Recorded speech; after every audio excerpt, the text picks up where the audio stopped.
Langit sore itu mendung. Angin berhembus pelan, membawa debu jalanan yang berputar-putar di sekitar kaki Pak Raka. Sudah hampir 2 bulan sejak ia resmi dihapus dari sekolah.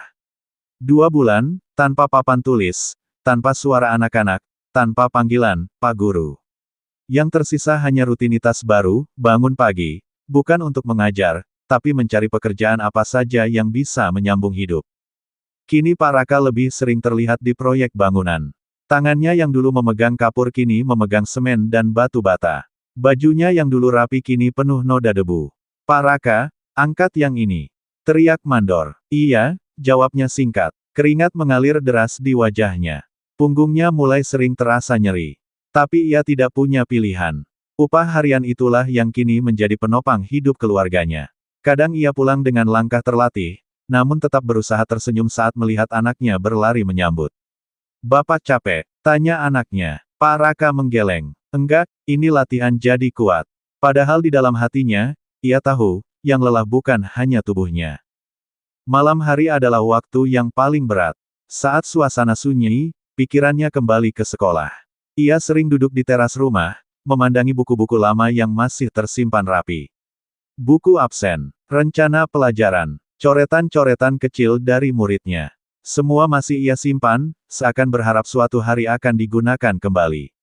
Ironis ya, gumamnya pelan. Ilmu yang aku punya, justru tidak lagi punya tempat. Di sisi lain, sekolah itu tetap berjalan. Namun tidak sama. Kelas yang dulu penuh canda kini terasa lebih kaku. Guru baru datang menggantikan, lebih muda, lebih cepat, tapi tidak semua murid merasa nyaman. Dulu Pak Raka sabar, bisik seorang murid. Iya, kalau kita salah, nggak dimarahin, sahut yang lain. Perlahan, nama Pak Raka menjadi cerita yang terus diingat. Suatu hari, saat Pak Raka sedang beristirahat di pinggir proyek, seseorang memanggilnya. Pak Raka, ia menoleh. Seorang pemuda berdiri di depannya.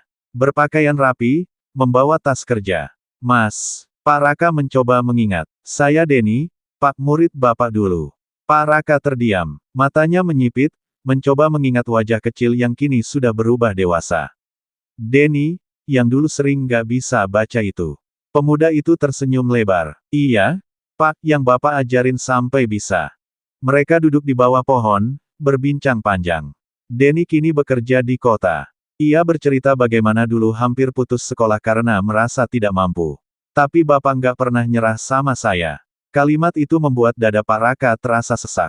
Sekarang saya bisa kerja, bisa bantu orang tua, itu karena Bapak.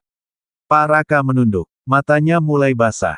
Selama ini ia merasa gagal. Merasa tidak dianggap. Namun di hadapan Denny, ia melihat bukti bahwa pengabdiannya tidak sia-sia. Beberapa hari setelah pertemuan itu, Denny datang lagi. Kali ini membawa sesuatu. Pak, saya ada ide. Pak Raka mengernyit. Apa itu? Kita bikin tempat belajar kecil, di kampung ini.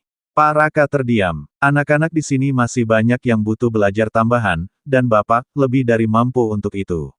Ide itu sederhana. Tapi bagi Pak Raka, itu seperti cahaya di tengah gelap. Dengan bantuan seadanya, mereka mulai. Sebuah teras rumah disulap menjadi tempat belajar. Tanpa papan tulis besar. Tanpa fasilitas lengkap. Hanya ada tikar, buku-buku bekas, dan semangat yang belum padam. Hari pertama, hanya 3 anak yang datang.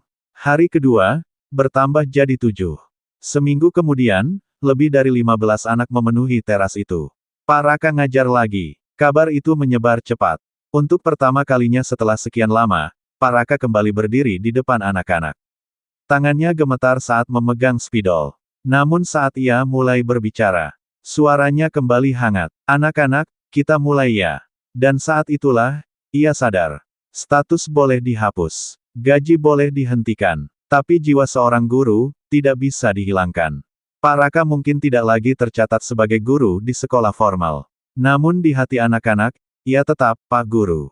Bahkan kini, tanpa batasan aturan dan birokrasi, ia justru lebih bebas mengabdi. Kadang, kehilangan bukan akhir, melainkan awal dari jalan baru, yang lebih bermakna.